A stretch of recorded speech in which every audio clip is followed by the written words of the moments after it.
Buongiorno, do il benvenuto a tutti voi che ci seguite, che siete qui presenti per il quarto e ultimo appuntamento del ciclo di incontri Quadrante Tedesco. Come sapete, è parte del corso di mediazione culturale dell'Università di Udine. Do un caloroso benvenuto al dottor Matteo Angeli, che saluto anche a nome della professoressa Elena Polledri. La professoressa ci segue, si rammarica di non poter intervenire per motivi tecnici.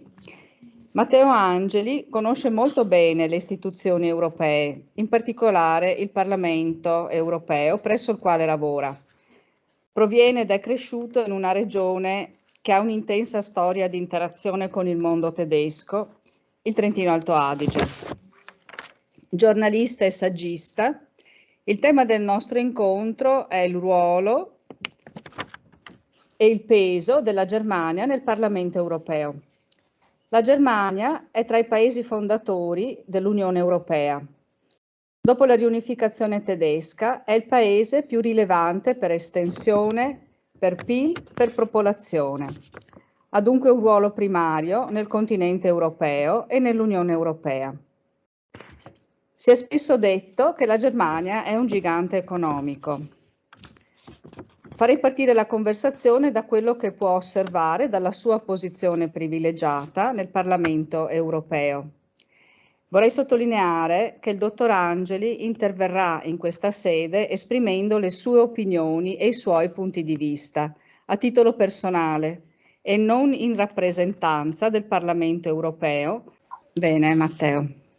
Bene, grazie professoressa Paoli, grazie a lei, alla sua collega Polledri, all'Università di Udine per questo invito. Buongiorno a tutti, è un piacere e un onore parlare davanti a voi, anche se purtroppo non posso vedervi. Dirigo questa associazione di deputati che si trova a Strasburgo e che ha come obiettivo principale di promuovere il dialogo tra deputati di gruppi politici diversi. È un qualcosa che noi facciamo organizzando molti eventi politici, quindi delle conferenze, dei dibattiti, degli incontri ai quali partecipano tutti i deputati del Parlamento europeo. Accanto a questo lavoro, nel tempo che mi rimane, lavoro come giornalista per la rivista Italy.com, per chi non la conosca ancora vi invito a seguirla, e per questa rivista ho seguito la campagna elettorale tedesca l'anno scorso. Mi piacerebbe cominciare la nostra discussione di oggi da qui, facendo un leggero passo indietro, perché possiamo capire l'importanza del cambiamento di oggi, a mio avviso, solamente capendo quello che sono stati, analizzando, facendo un punto su quelli che sono stati gli ultimi 16 anni.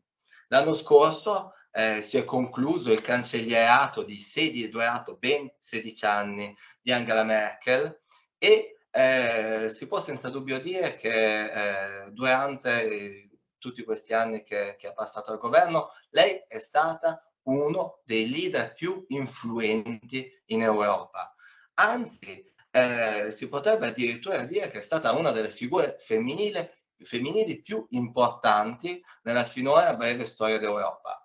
Passeranno alla storia la rigidità con cui ha imposto delle misure d'austerity alla Grecia durante la crisi del debito sovrano, ma anche la sua decisione la scelta unilaterale dell'agosto 2015 di sospendere il regolamento di Dublino e di accogliere tutti i rifugiati siriani che volevano entrare nel paese. Si trattò di più di 1 milione di persone. E ancora, ultimo, ma non meno importante, è stata la decisione sul finire del suo ultimo mandato di sostenere questo Recovery Fund, il Next Generation EU, questo piano di rilancio europeo da 750 miliardi di euro, che è un embrione di debito europeo, quindi una svolta storica. L'anno scorso, quando quando la cancelliera si apprestava ad abbandonare il suo posto, la domanda che più ci ponevamo e che tutti ci ponevamo qui in Parlamento europeo era cosa cambierà per l'Europa. E la risposta breve, in un certo senso, in un modo forse un po' semplice, era cambierà poco. Cambierà poco per due motivi. Per due motivi, ci dicevamo, in Germania, diversamente dall'Italia, ma anche da altri paesi come la Francia, esiste una maggioranza politica a favore dell'Unione Europea. I principali partiti sono tutti pro Europa, sostengono quindi il processo di integrazione. E secondo, coloro che si candidavano a succedere Merkel non proponevano un programma di rottura, di cambiamento, ma anzi facevano a gara ad essere ognuno la copia migliore della cancelliera. In questo senso si potrebbe dire che Olaf Scholz, l'attuale cancelliere, si è presentato e ha vinto le elezioni dello scorso anno, presentandosi come una continuazione di Merkel attraverso altri mezzi. E così è stato percepito in Europa. Sicuramente il suo governo è un governo del cambiamento, apre la strada ad una nuova Germania, perché abbiamo questa coalizione giamaica che unisce SPD, Verdi e Liberali, quindi una prima volta a livello nazionale. Le proposte sono moderne di cambiamento, però da un punto di vista europeo ci si attendeva una continuità. Poi è cambiato tutto. 2 mesi fa è cambiato tutto. La guerra in Ucraina, il 24 febbraio, ha segnato una svolta, ha cambiato tutti i paradigmi, ha in un certo senso diviso la storia tra chi è dalla parte buona e chi è dalla parte sbagliata. E per la Germania questo inizialmente è stato, per la classe politica tedesca, questo è stato inizialmente un problema grandissimo, perché un'intera classe politica si è trovata dalla parte sbagliata. In molti, in Germania come in Europa, hanno cominciato a rimettere in discussione innanzitutto quella che è stata l'eredità di Angela Merkel, perché Angela Merkel nei suoi 16 anni ha assistito all'invasione, alla guerra in Georgia, alla guerra in Siria, dove l'esercito russo è accusato di aver commesso delle violazioni di diritti umani, all'oppressione dell'opposizione interna in Russia e soprattutto all'annessione della Crimea nel 2014, a questa guerra per procura, la guerra per procura nell'est dell'Ucraina. E da questo punto di vista non dimentichiamo che ancora nel 2015, quindi l'anno successivo all'annessione della Crimea, la Germania, governo Merkel, dava il via libera al gasdotto Nord Stream 2, che doveva quindi portare, che è stato nel frattempo completato e che è stato presentato come un progetto commerciale, come se non avesse alcuna valenza politica. Tutto ciò si inserisce in un progetto più ampio. Certo, Merkel è la principale imputata, ma non è la sola sul banco degli imputati. Non dimentichiamo che il cancelliere attuale, Olaf Scholz, ha fatto più volte parte del governo Merkel. Durante l'ultimo mandato è stato vice cancelliere e ministro delle finanze ed è esponente di un partito, la SPD, che è il partito che ha fatto più pressione perché Nord Stream 2 venisse realizzato e completato e che ha più di tutti sostenuto una politica dell'interdipendenza, una convinzione che importando risorse energetiche ad un prezzo basso, la Germania sarebbe riuscita a controllare la relazione con la Russia, quando è stato totalmente l'opposto. È Putin che è riuscito ad ottenere una leva politica, un mezzo di ricatto politico. Quindi col senno di poi si può dire che c'è stata un'assenza totale di lungimiranza Adesso il partito di Scholz è frammentato e profondamente diviso al suo interno, perché ci sono figure che hanno fatto la storia recente del partito, che hanno dovuto fare dei mea culpa importantissimi. Penso all'attuale presidente del Parlamento tedesco, Frank-Walter Steinmeier, che è stato a lungo capogabinetto dell'ex cancelliere Schröder, che è stato 2 volte ministro degli esteri sotto il governo Merkel e che si è sempre opposto a sanzionare la Russia negli ultimi 15 anni. La stessa cosa si può dire per altri importanti esponenti, pensiamo a Manuela Schwesig, anche lei è la ministra presidente, la governatrice del Land Mecklenburg-Vorpommern. Lei ha fatto di tutto perché il gasdotto Nord Stream venisse portato a conclusione. Può essere riconosciuto che almeno lei aveva un interesse politico, il gasdotto arriva nel suo land e questo avrebbe prodotto importanti posti di lavoro. Detto ciò, la SPD non è l'unico partito che si è sbagliato, tutti hanno assunto posizioni molto diverse da quelle attuali. Pensiamo anche i Verdi sì, loro non volevano la creazione del gasdotto, si opponevano già da tempo, ma lo facevano per dei motivi ambientali. Non lo facevano certo per dei motivi di solidarietà verso l'Ucraina, anzi, quando Robert Habeck, uno dei loro principali esponenti, l'anno scorso ha ventilato la possibilità di mandare delle armi in Ucraina, si sollevò un putiferio nel partito. Oggi tutto è cambiato, i Verdi sono diventati da colombe, sono diventati falchi e questa è una svolta importante. Lo stesso, un discorso simile si può fare per la FDP e la FDP, cioè i liberali, il terzo alleato di governo, e un discorso simile si può fare per quello che è attualmente il principale soggetto d'opposizione, cioè la CDU-CSU, capeggiata da Friedrich Merz. Anche lui immediatamente dopo lo scontro ha detto stiamo attenti a quello che facciamo, non togliamo le banche russe dal meccanismo SWIFT, perché questo potrebbe creare, lo cito, dov'è che lo cito? Sì, sarebbe come una bomba atomica sui mercati capitali.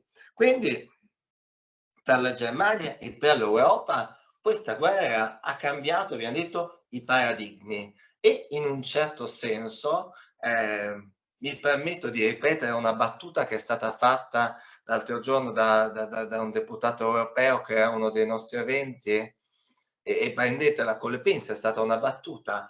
Lui ha detto bisognerebbe dare a Vladimir Putin il premio Carlo Magno, che è il premio che si dà alle personalità che hanno contribuito particolarmente all'unificazione dell'Unione Europea.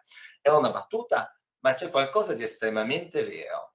Dal 24 febbraio l'Europa non è mai stata così unita. In Parlamento non c'è mai stata talmente tanta unità e in poche settimane, in pochi mesi sono stati fatti più passi avanti che negli ultimi decenni, da un punto di vista soprattutto militare e geopolitico, perché oggi è chiaro la priorità in Europa, forse ancora più del cambiamento climatico, che rimane comunque un aspetto fondamentale dell'identità che l'Europa vuole darsi, la lotta al cambiamento climatico, ma adesso l'aspetto geopolitico è diventato centrale. Quindi passi avanti da quel punto di vista lì, passi avanti dal punto di vista dell'indipendenza energetica e anche dal punto di vista dell'indipendenza del settore agroalimentare.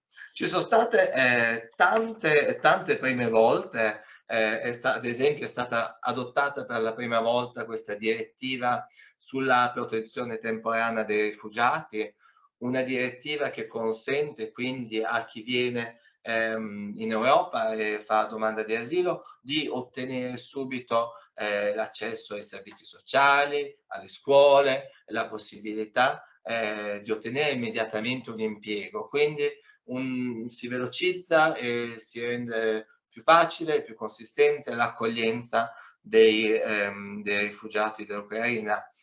Poi ci sono stati, è stata utilizzata è stata introdotta anche qui, utilizzata per la prima volta la European Peace Facility per mandare armi in Ucraina e si stanno prendendo, si sta assistendo ad uno sconvolgimento sul fronte della sicurezza energetica, perché staccarsi dalla dipendenza dalla Russia, questa forte dipendenza, significa trovare dei nuovi fornitori. Nell'immediato la sfida è innanzitutto di aumentare gli acquisti di gas naturale liquefatto e di aumentare anche i paesi fornitori che lo distribuiscono all'Europa. C'è un ripensamento sul nucleare, senza dubbio, nel breve termine torna ad essere una fonte di energia importante per i paesi che lo hanno, penso alla Francia dove vivo, e c'è anche un ripensamento sul carbone, ma queste sono solamente soluzioni di breve termine e poi, scusate, c'è un'ultima cosa, c'è una volontà di creare delle piattaforme per fare acquisti di gas comuni a livello europeo. Queste sono soluzioni, a parte quest'ultima che si inserisce in un'idea più ampia di un'unione dell'energia, quelle precedentemente enunciate sono delle soluzioni a breve termine. Ovviamente nel lungo termine l'idea è di utilizzare questa necessità di liberarsi dalla dipendenza dagli idrocarburi russi per insistere ancora di più sulle rinnovabili e perseguire l'obiettivo dell'efficienza energetica, ma anche di un'economia a neutralità carbonica, quindi un'economia, un obiettivo che è quello del Green Deal. Quindi c'è stata una svolta epocale per l'Europa e una svolta epocale che anche la Germania ha dovuto interiorizzare, la classe politica tedesca ha dovuto interiorizzare, quindi una SPD che si è trovata immediatamente dalla parte sbagliata della storia, non solo per tutti i nomi che ho citato, ne ho dimenticato uno, il più importante, Gerhard Schröder, l'ex cancelliere, anche lui più di tutti gli altri, dopo aver terminato il suo mandato, si è riciclato in poche settimane a lobbista nel settore energetico e ha lavorato nel consiglio di amministrazione di Rosneft, gigante petrolifero russo, e anche per Nord Stream 2, quindi anche lui pone un problema enorme nel partito. Però detto questo, quindi una SPD e un Olaf Scholz che si è trovato improvvisamente a dover fare i conti con un'eredità scomoda della classe politica che l'ha preceduto e anche di quello che lui aveva fatto fino adesso, lui, in questo momento di rottura lui ha fatto una piroetta politica che secondo me ne mette in risalto le grandi capacità di leadership. Abbiamo detto all'inizio Scholz doveva essere la continuità con Merkel, ma di fronte a un piano politico che è totalmente cambiato, lui ha dato vita ad una svolta e 3 giorni dopo dall'attacco russo in Ucraina ha fatto questo discorso molto emozionante anche davanti al Bundestag, dove ha parlato di Zeitenwende, di questa svolta epocale, una svolta epocale per l'Europa ma anche per la Germania. Perché? Perché nel suo discorso ha annunciato dei cambiamenti fondamentali dal punto di vista della politica militare ed estera tedesca.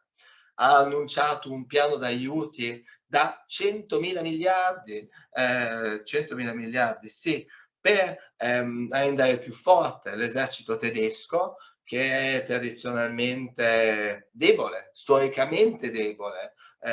Dalla seconda guerra mondiale l'obiettivo e il messaggio ha sempre voluto essere: la Germania non deve fare paura. Adesso invece la Germania, che ha il coraggio di diventare forte senza fare paura, la Germania che si impegna, questo è il secondo obiettivo importante che Scholz ha preso, la Germania che si impegna a portare la sua spesa militare al 2% del prodotto interno lordo, quindi all'interno degli obiettivi della NATO, un aumento importante, basti pensare che adesso la cifra siamo all'1,3%, e una Germania che per la prima volta dopo la seconda guerra mondiale si impegna a inviare delle armi a un paese in conflitto. Quindi questi sono i 3 impegni principali presi da Scholz durante il suo discorso del 27 febbraio. Quarto impegno principale, quarto impegno importante, quello di bloccare il progetto Nord Stream 2. Quindi un progetto che era stato difeso fino all'ultimo, anche nei mesi prima imminenti al conflitto, un progetto che era stato sempre presentato come commerciale, diventa insostenibile e viene quindi bloccato. E insieme ad esso il cancelliere Scholz si impegna a ridurre questa dipendenza dagli idrocarburi russi. Quindi un impegno tedesco che coincide con l'impegno europeo. Ma bisogna dire che in politica ci sono sempre gli annunci e poi diciamo la messa in atto, e a volte il tempo che passa dall'annuncio alla messa in atto può provocare una frustrazione nell'opinione pubblica, o può dall'altro lato essere utilizzato dagli avversari politici per mettere in difficoltà il dirigente di turno. È quello che è successo con Scholz, perché Scholz ha annunciato questi aiuti militari, ma ha aspettato 2 mesi, ha aspettato il 26 aprile prima di inviare i primi mezzi di artiglieria pesante, questi carri armati Gepard.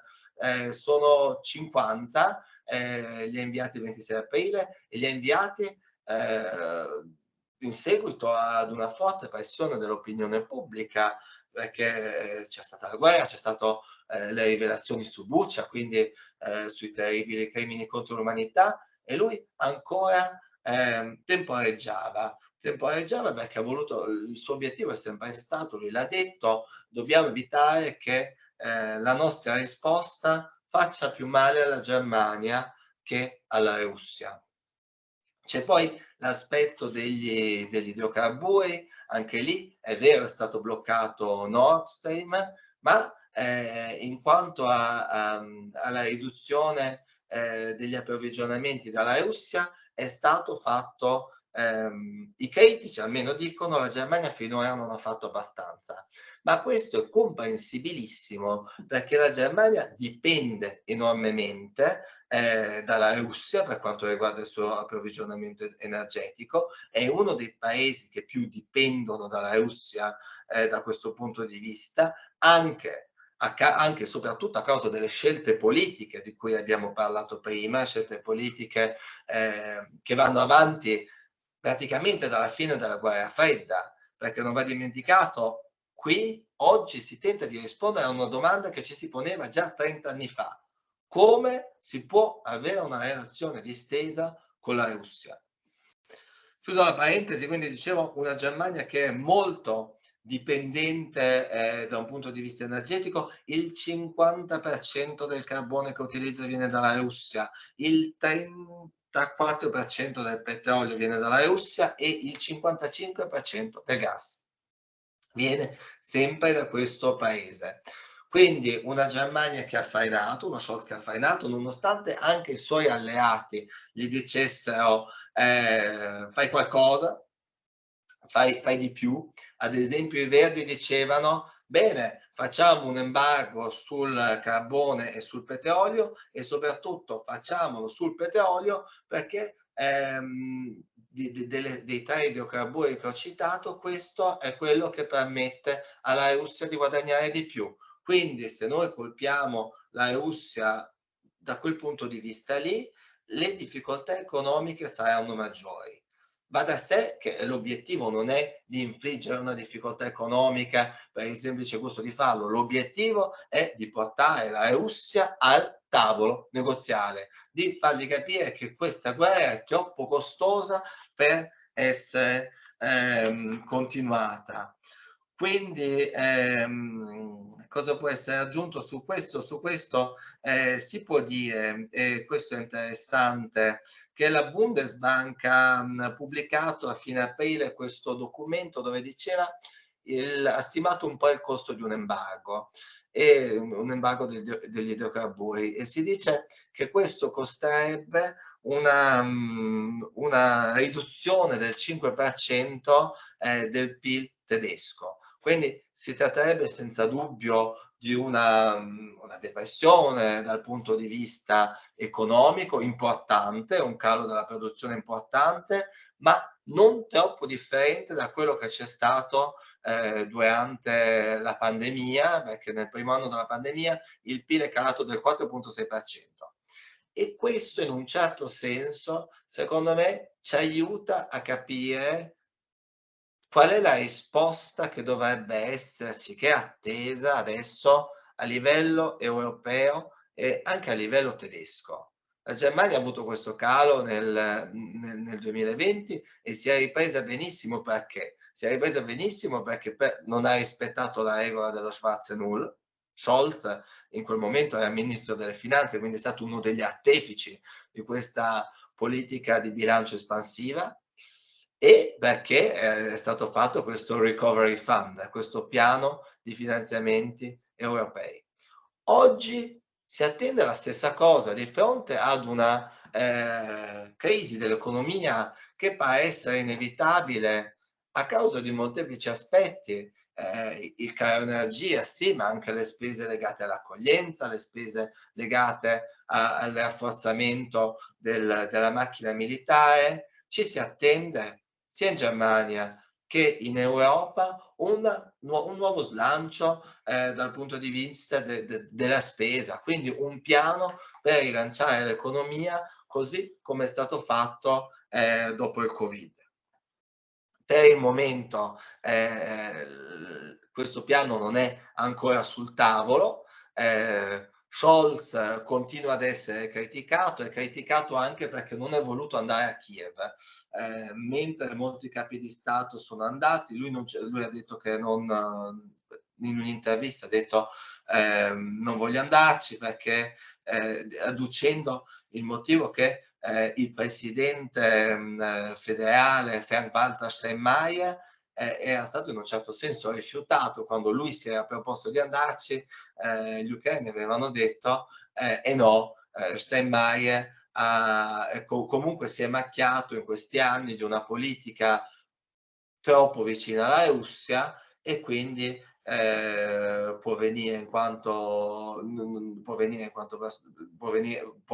però è problematico. Quindi tutto questo aveva spinto Scholz ha spinto Scholz fino a non andare in Ucraina. Questo è molto criticato ed è interessante perché in questo momento invece in Ucraina è andato chi? Il leader dell'opposizione, Friedrich Merz, è là, leader quindi della CDU e della CSU. E perché è lì? E questo vi dà un'idea di come la politica europea, nazionale, locale è sempre tutto interconnesso. Merz è lì non tanto perché vuole sostituirsi a Scholz, da un punto di vista, sì, ovviamente vuole metterlo in cattiva luce, ma soprattutto perché si tengono delle importanti elezioni a livello locale. Abbiamo questa settimana le elezioni nello Schleswig-Holstein, settimana prossima le elezioni nel Nordrhein-Westfalen, Nordrhein-Westfalia. Sono due länder che sono governati dalla CDU, quindi la CDU ha bisogno di vincere di nuovo, darebbe anche slancio a livello nazionale, e quindi Merz tenta in un modo diciamo che Merz si gioca questa carta, si gioca la carta dell'Ucraina. Ho quasi finito. Torniamo quindi all'Europa. Abbiamo detto che l'Europa, o meglio, voi sapete che l'Europa ha adottato in questi mesi delle sanzioni senza precedenti per la loro durezza nei confronti della Russia, sanzioni che hanno messo in difficoltà Mosca, che hanno messo in difficoltà la sua economia, ma che non sono ancora stati capaci di interrompere la guerra. Perché? Beh, innanzitutto perché c'è questa questione che abbiamo già trattato della dipendenza energetica. Non va dimenticato che ogni giorno noi diamo, noi inteso i 27 Stati membri dell'Unione Europea, danno qualcosa come 800 milioni di euro alla Russia per il loro approvvigionamento energetico e queste risorse vengono utilizzate dalla Russia per finanziarsi, ovviamente per portare avanti la guerra, o almeno questo è il discorso di coloro che chiedono un embargo. In questo senso si dice, in questo momento preciso si sostiene che la chiave, più che un embargo totale, potrebbe essere, la chiave di volta potrebbe essere un embargo del carbone e del petrolio, perché carbone e petrolio insieme costituiscono il 70% dei pagamenti europei alla Russia per le energie. È un qualcosa che è stato domandato con forza dal Parlamento europeo già il 7 aprile. Il 7 aprile il Parlamento europeo ha chiesto l'embargo totale ed è un qualcosa che è stato ripetuto ieri da Ursula von der Leyen, che si è espressa davanti al Parlamento europeo e ha annunciato un sesto pacchetto di sanzioni. Von der Leyen ha detto: adesso noi proponiamo l'embargo sul petrolio.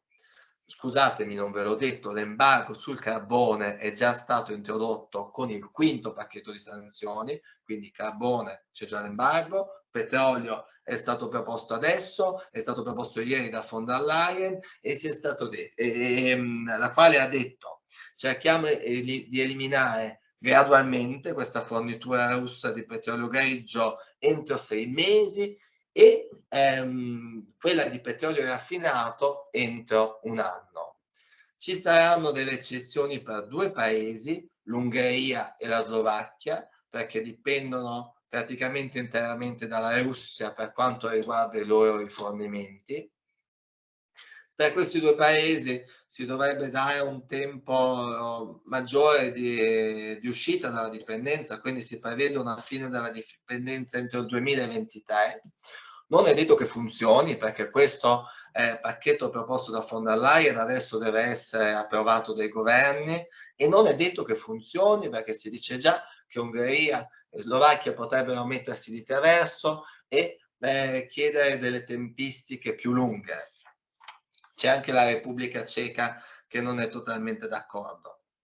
Poi c'è questa, tra le proposte di ieri di von der Leyen, c'è anche la volontà di estendere questa esclusione dal meccanismo SWIFT, di escludere dal meccanismo SWIFT, quindi questo meccanismo per le transazioni internazionali, la più grande banca russa, Sberbank. Quindi anche lì ci si aspetta che ci siano delle conseguenze importanti.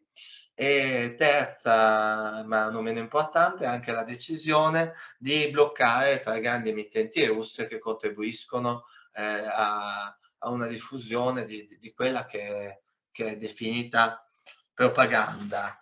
Quindi se dovessimo tirare delle conclusioni possiamo dire che questo, più che delle conclusioni, vorrei fare un riferimento a un'altra persona che si è espressa in Parlamento non ieri ma l'altro ieri. Mario Draghi ha parlato davanti alla plenaria e ha detto: questo conflitto ci obbliga a ripensare la maniera in cui oggi funziona l'Unione Europea. Dobbiamo cominciare a prendere in considerazione la possibilità di introdurre anche delle modifiche nei trattati per poter essere più veloci e più efficaci. Faceva riferimento al veto sulle decisioni di politica estera e politica della difesa e queste affermazioni non arrivano a caso. L'idea di andare verso un'Europa federale è oggi più forte che mai, anche perché tra qualche giorno, il 9 maggio, si festeggia la festa dell'Europa e si conclude la conferenza sul futuro dell'Europa. Questa iniziativa cittadina finalizzata a coinvolgere i cittadini di tutti i paesi nel processo di riforma delle istituzioni europee. Molte proposte sono state avanzate, adesso ci sono queste conclusioni e gli Stati membri dovranno capire cosa farne. Che sia una modifica di trattati o meno, questo passa in un certo senso al secondo piano. Quello che è più importante è il cambiamento drammatico a cui si sta assistendo, si sta andando verso un'integrazione sempre più forte e sempre più intensa. Una parola sui deputati tedeschi al Parlamento europeo. Nello specifico, i deputati tedeschi al Parlamento europeo sono tradizionalmente tra quelli più influenti. Perché? Per una serie di ragioni. Innanzitutto sono più numerosi.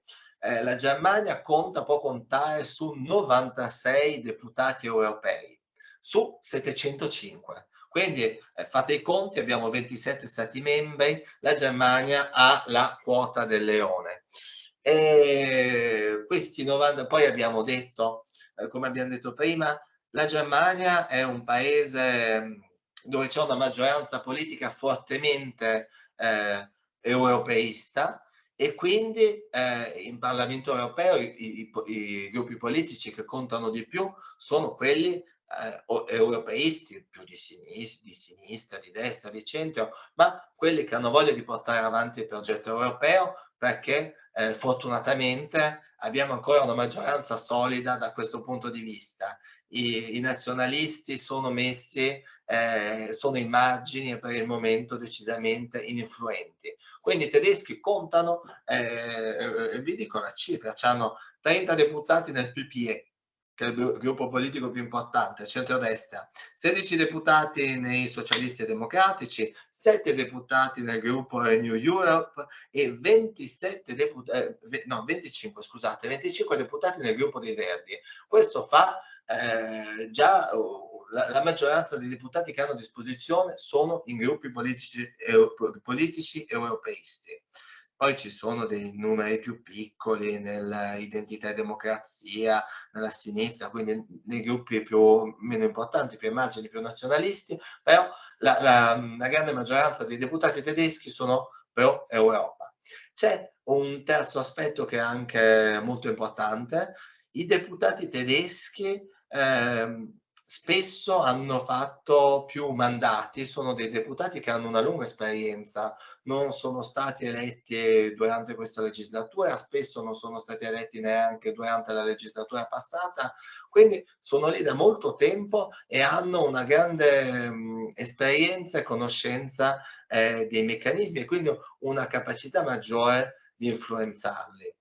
E non ultimo, va anche detto che la Germania manda dei politici anche importanti, di punta. Si pensa ad esempio alla SPD, che aveva scelto come Spitzenkandidatin, capolista alle ultime elezioni europee, Katharina Barley, ministra dell'epoca, all'epoca, e che adesso è vicepresidente, è una dei vicepresidenti del Parlamento europeo. Solamente un commento dal punto di vista degli equilibri, come vi ho detto, quindi la maggior parte dei deputati tedeschi sono nel PPE. Il PPE è il Partito Popolare Europeo, quindi il centrodestra. Perché? Questa cifra riflette gli equilibri nel 2019, quando la CDU, CSU, i cristiano-democratici, i cristiano-sociali, quindi i due partiti che sostenevano Merkel, erano ancora dominanti e la SPD in quell'occasione nel 2019, quindi il partito di Scholz, era andata abbastanza male, si era fermata a 16 deputati e questi equilibri del 2019 fanno in modo che i deputati tedeschi di centrodestra siano molto influenti, molto più influenti di quanto il loro partito, il loro gruppo politico non lo sia in Germania, e quelli invece di centro-sinistra lo siano meno. Poi comunque è ovvio che i deputati dell'SPD, adesso che contano su un cancelliere, possono anche contare su hanno più voce in capitolo e una voce più forte di prestigio quando si esprimono. Io penso di aver detto tutto quello che volevo dirvi e sono a disposizione per le vostre domande. Grazie Matteo, ti ringrazio, che è sempre molto interessante anche sentir parlare anche, no, della politica europea, no, specialmente al giorno d'oggi. Ecco, i miei studenti hanno alcune curiosità, adesso magari vengono uno a uno qui a porti delle domande. Buongiorno. Buongiorno. Avevo una curiosità. Ieri noi in classe abbiamo letto dei pezzi del libro che ha scritto Cleidoscopio Tedesco e lei sostiene che i Verdi sono il partito che ha più successo tra i giovani. E volevo chiedere come mai, insomma, sono i giovani che votano principalmente questo partito rispetto che le persone di età più avanzata. È vero, i Verdi sono stati il partito più votato tra i giovani, insieme alla FDP, che sono i liberali. Questi sono due partiti nuovi che incarnano il cambiamento. Tutti e due, mentre da un lato abbiamo i partiti tradizionali, la SPD e la CDU, che non solamente dal punto di vista delle proposte, ma anche dal punto di vista delle figure politiche che presentavano, incarnavano un po' la continuità, sono partiti novecenteschi. I Verdi, nonostante abbiano una storia comunque lunga e radicata in Germania, adesso riescono ad appassionare di più i giovani da un lato per i contenuti. Va da sé che il cambiamento climatico, le questioni di genere, l'accoglienza dei migranti, una società più inclusiva, sono temi più vicini alle nuove generazioni che si trovano a confrontare a un modo più libero e più mobile. Quindi c'è l'aspetto, quell'aspetto lì, ma un aspetto che si riflette anche nelle figure. I Verdi avevano come candidata Annalena Baerbock, una donna giovane di 40 anni, convintamente femminista, perché va anche detto questo, Merkel è stata una donna, questo è stato molto importante, ma non è mai stata apertamente femminista. Baerbock portava avanti dei valori, o meglio un discorso che è molto vicino alle nuove generazioni. Detto ciò, non c'è solamente l'aspetto dell'età, ma c'è anche un aspetto, diciamo che più legato a un profilo sociologico dell'elettore verde. Spesso a votare verde sono le persone un po' più agiate, che vivono in città, che è quello che si dice, stanno abbastanza bene per potersi preoccupare delle questioni ambientali, ma di questo non bisogna vergognarsene, è così. Il punto però va detto che qual è la forza dei Verdi in Germania? La forza dei Verdi tedeschi sta nel riuscire a parlare non solamente a chi vive in città, ma anche a chi vive in campagna, a presentarsi come un partito pragmatico. In Germania si usa questo termine, spesso i Verdi sono stati criticati e anche un po' sono stati vittime di una vera campagna direi diffamatoria da parte dei loro avversari, che l'hanno giocata anche un po' a mo' di colpi bassi. Si dice i Verdi sono un Verbotspartei, sono un partito dei divieti.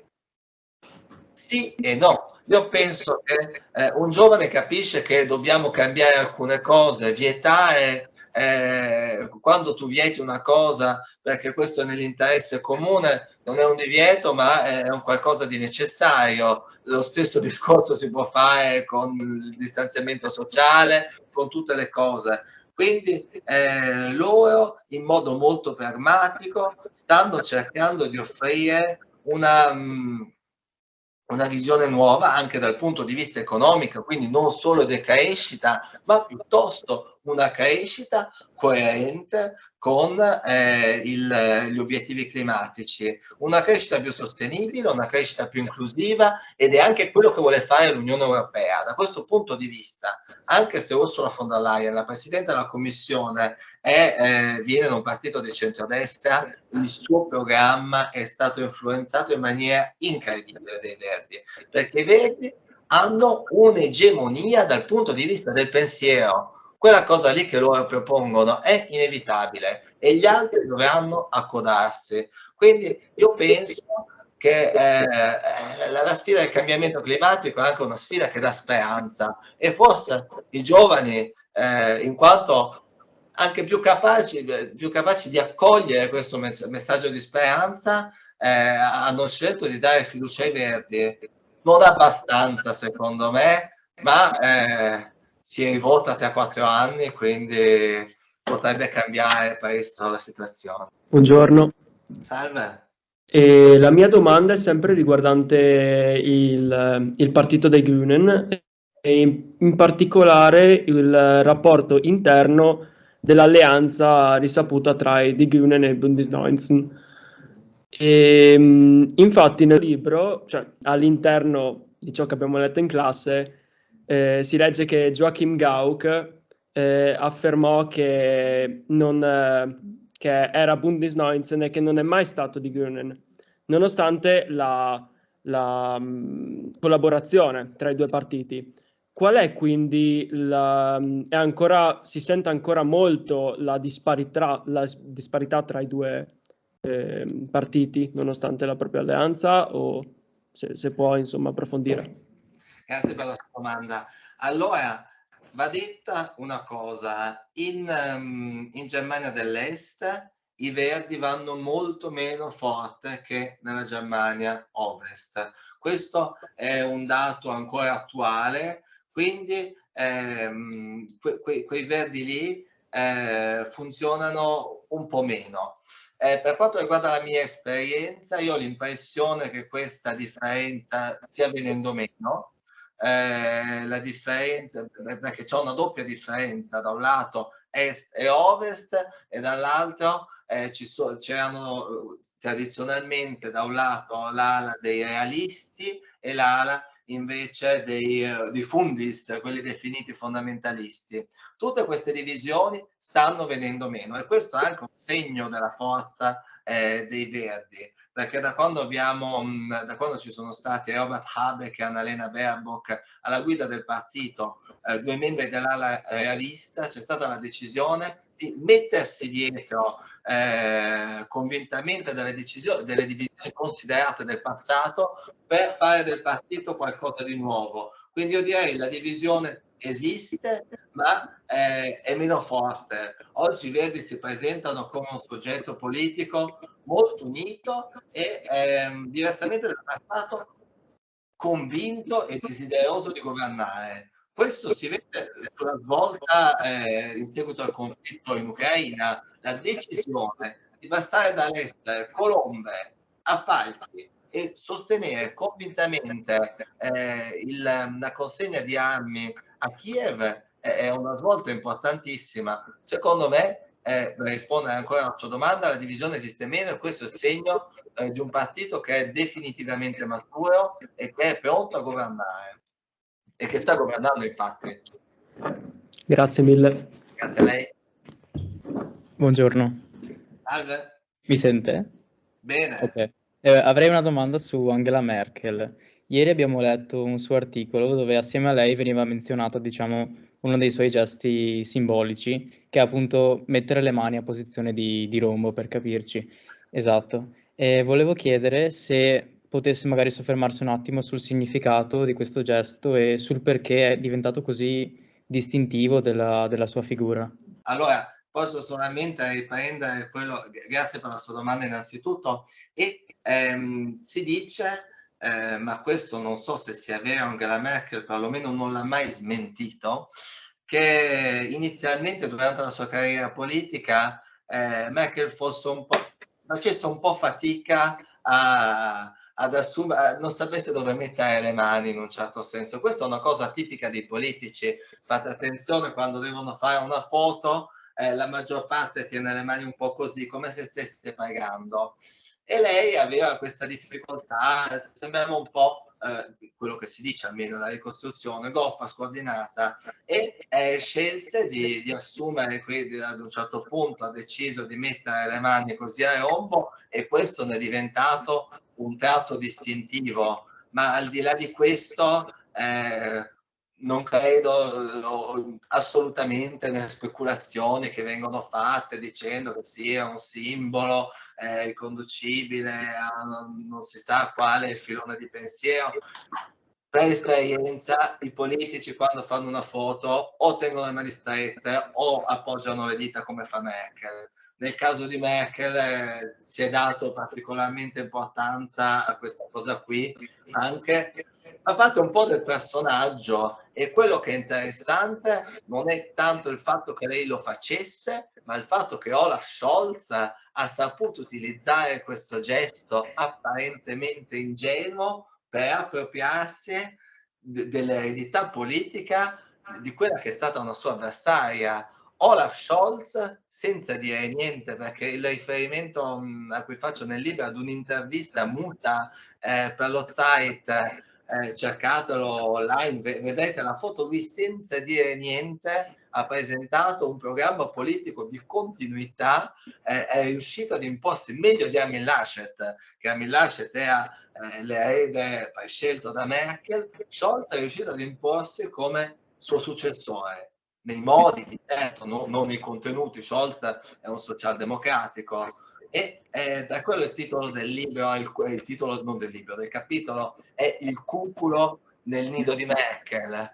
Scholz si è un po' camuffato, come il cuculo ha lanciato fuori queste uova degli eredi legittimi di Merkel, e si è affermato in questo modo. E questo è molto affascinante, come da un piccolo gesto si sia riuscito a fare un programma politico, o meglio una scalata politica di successo.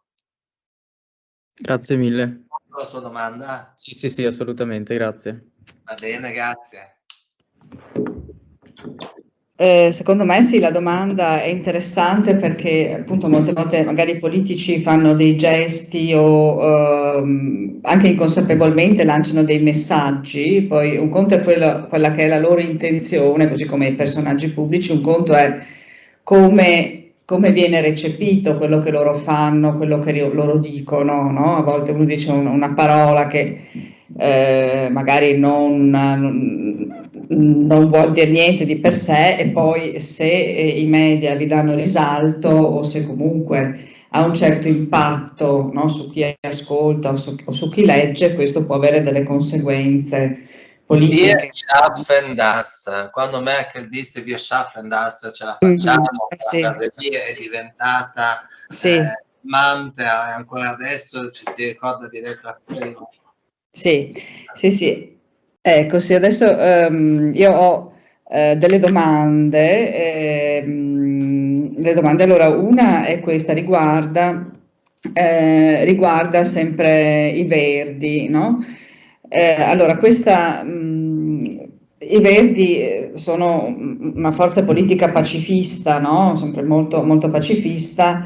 Ecco, adesso continuano a essere compatti, anche se la politica del governo di cui fanno parte è diversa, appunto prevede un aiuto, no? Così direi anche massiccio da un certo punto di vista all'Ucraina, oppure tra gli elettori soprattutto c'è chi non è d'accordo o sono divisi, non so, c'è dibattito al loro interno? C'è un dibattito, ovviamente c'è un dibattito, nonostante la leadership sia per un convinto sostegno all'Ucraina anche da un punto di vista militare, come abbiamo detto, c'è un dibattito all'interno, c'è un dibattito nella base, non si cancella quella storia lì in così poco tempo, e nonostante Qui la questione non è pace o meno o non pace,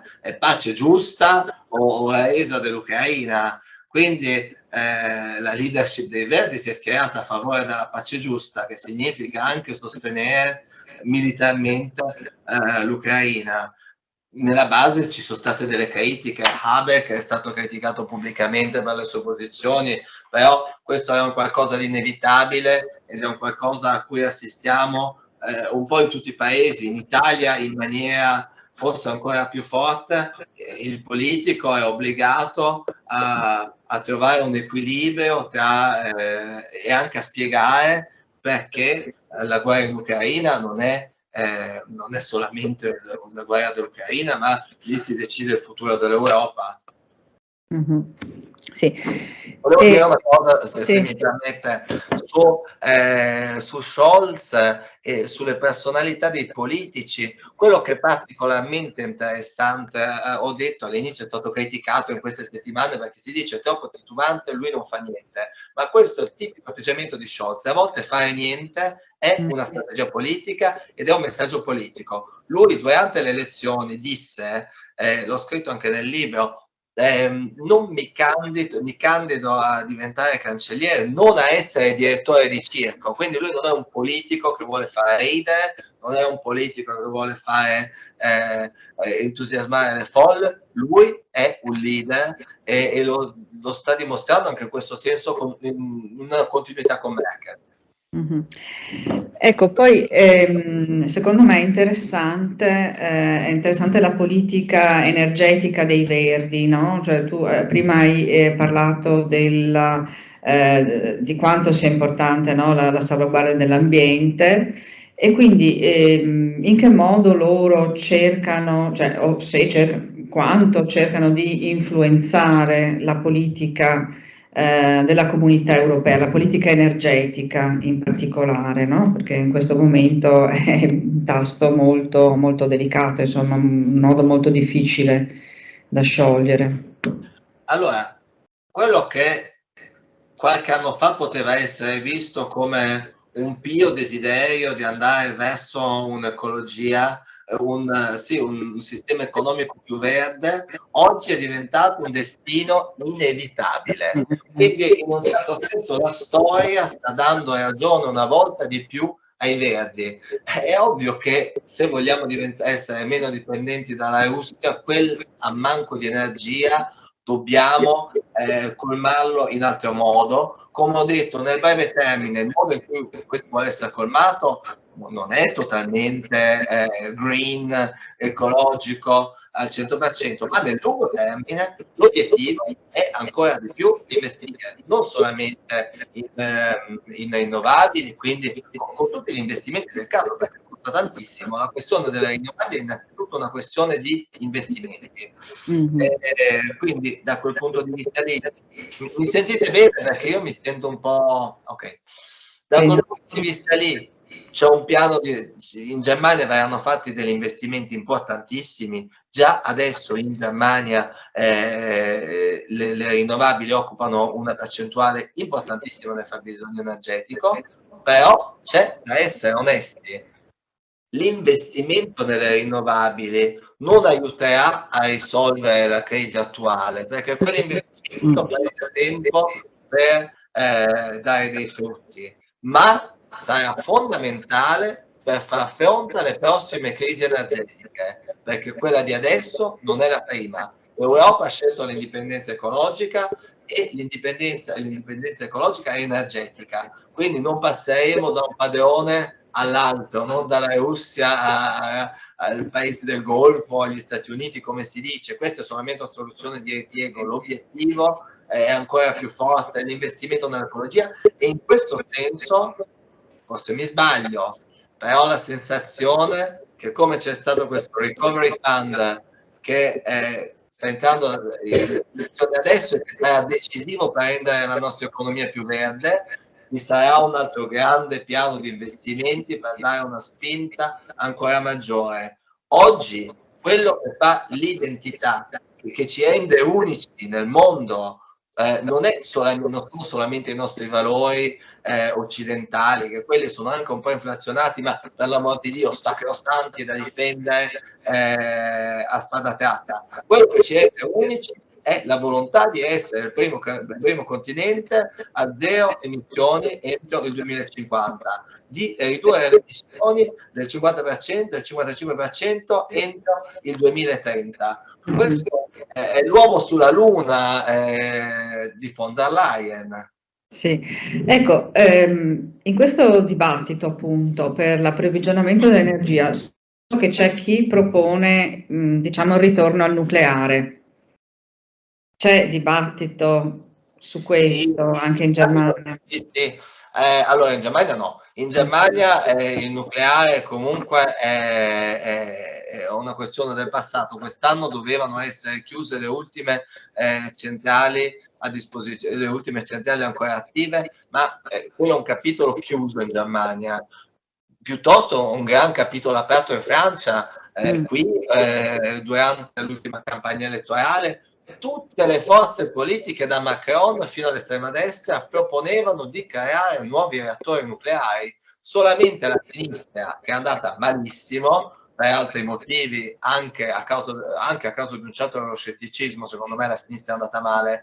Comunque solo la sinistra non proponeva l'uscita graduale dal nucleare, ma qui in Francia c'è la convinzione che questa è un'energia necessaria e in un certo senso è una verità inevitabile. Tra i due mali cosa scegli? Il nucleare o rimanere senza energia o continuare ad acquistare energia dalla Russia?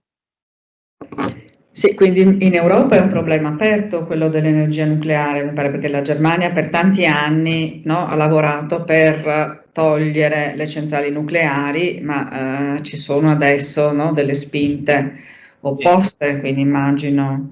Sì, e questa cosa, scusi, domanda? È una domanda o posso rispondere? No, era solo un'affermazione, però se vuoi aggiungere qualcosa. Sì, ma questa cosa qui viene addirittura prima dalla guerra in Ucraina. C'è stato tutto un discorso inizio anno sulla tassonomia verde. La tassonomia verde ha un documento della Commissione europea che dice quali sono le fonti energetiche nelle quali si può investire per perseguire una crescita a zero emissioni.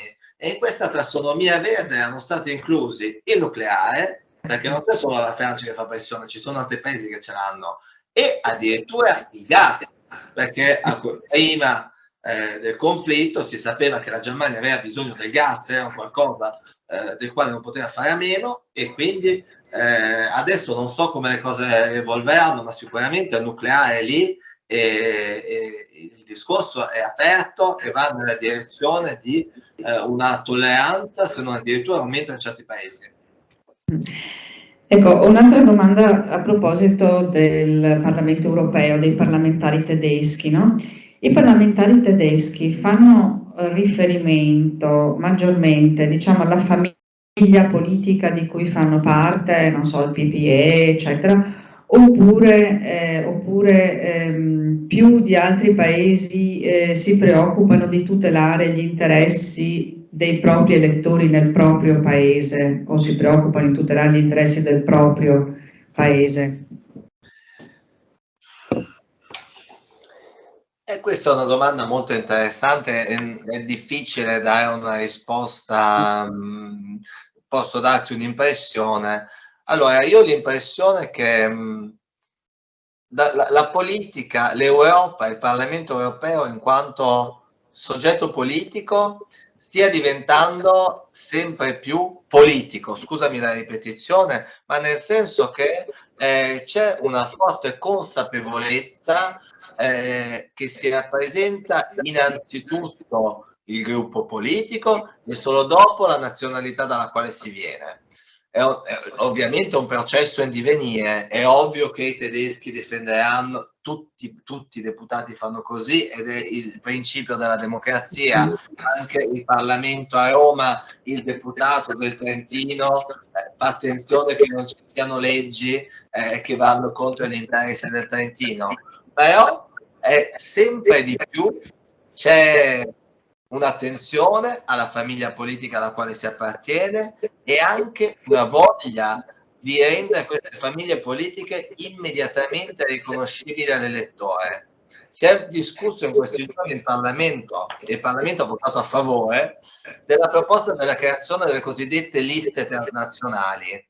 È una cosa che di solito l'opinione pubblica, di cui l'opinione pubblica di solito si interessa poco o niente, ma le liste transnazionali fanno riferimento alle elezioni europee e riguardano la possibilità di eleggere non solamente dei deputati nazionali, ma in una lista a fianco eleggere dei deputati non in base alla loro provenienza, ma in base alla loro appartenenza politica.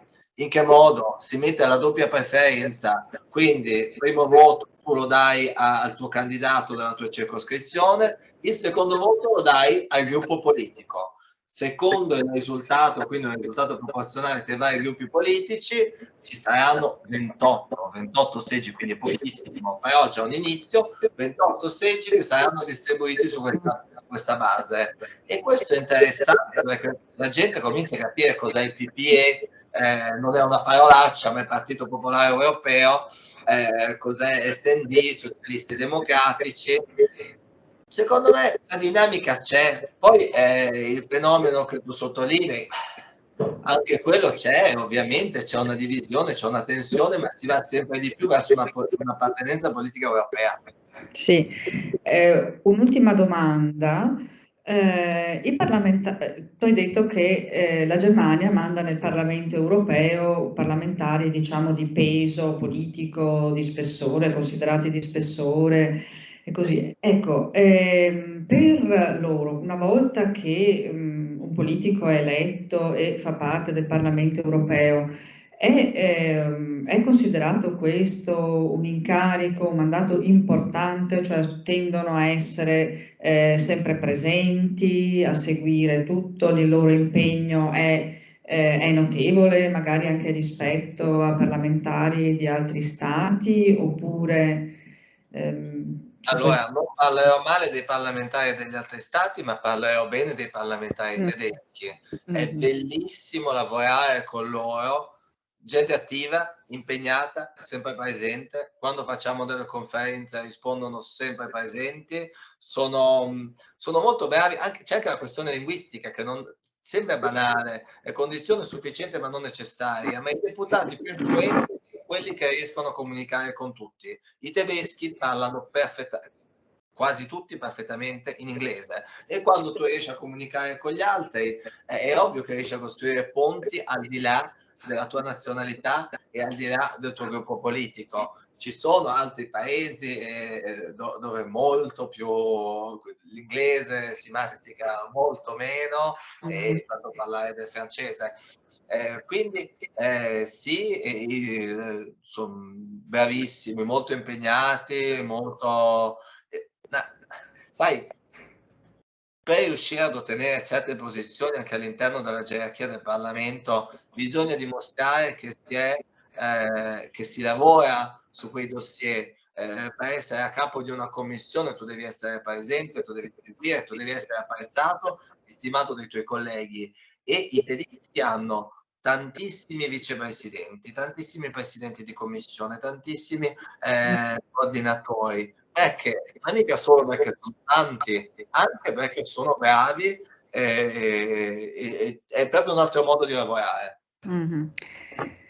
Sì, ti ringrazio. Adesso io darei la parola alla professoressa Elena Polledri se vuole concludere, se vuole intervenire, se ha una domanda, se riesce a mettersi in collegamento con noi.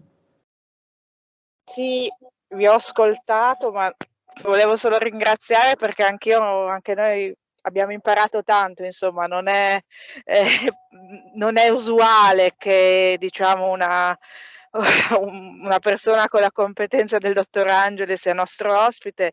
Noi siamo, come lei sa, ci occupiamo di letteratura principalmente, di civiltà, ma questa prospettiva, insomma, politica dall'interno, voglio sottolineare, non dall'esterno, è veramente un arricchimento molto importante per i nostri studenti, quindi la ringrazio tantissimo per la grande disponibilità che ha mostrato e spero davvero di poter accoglierla a Udine magari l'anno prossimo, quando tutto sarà un pochino più tranquillo, come speriamo. Non lo so, sul piano internazionale questo lo speriamo ancora di più, insomma, però grazie ancora, gli studenti sono stati molto più bravi, credo, di noi, con tutte le loro domande, le loro riflessioni, molto, insomma, anche mi hanno stupito nel corso di questo ciclo, devo dire alla professoressa Paoli per la grande partecipazione, non solo le curiosità, ma davvero sono stati molto attenti all'attualità, e questo è, insomma, molto importante, anche lo scopo di questo corso di mediazione culturale. Quindi